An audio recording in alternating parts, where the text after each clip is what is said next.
For today's video, we will be learning how to use page 11 of our reference table.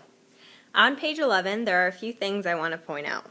The first is that at the bottom on the x-axis, you're looking at epicenter distance. Important things to remember here are that it's times 10 to the third kilometers. So what this means is that here's 0, here's 1, but this is actually 1 times 10 to the third, which equals 1,000. So when you go to read this, you need to know what the interval is. There are 5 spaces in between 0 and 1,000, which makes each line here worth 200.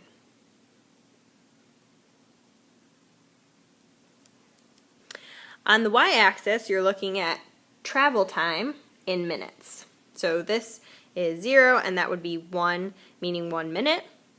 And then you have 2 lines here, creating 3 spaces.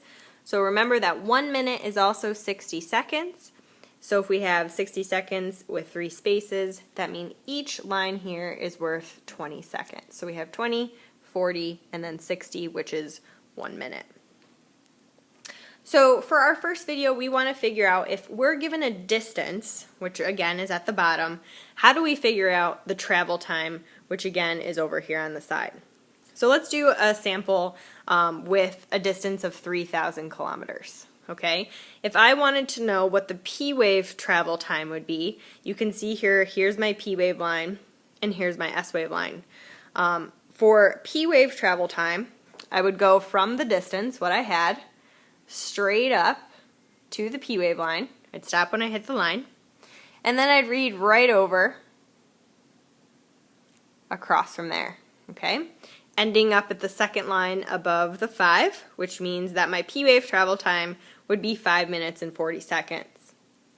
If I wanted to find S-wave time for the same distance, I would, instead of stopping at the P-wave line, go all the way up to the S-wave line, stop there, and then read over.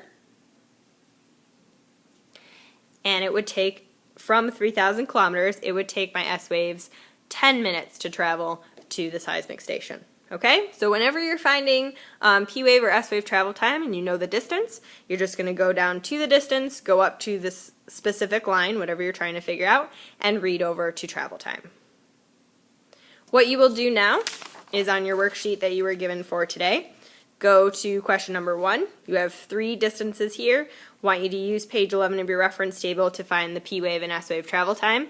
And when you are done, raise your hand and the substitute will check your work.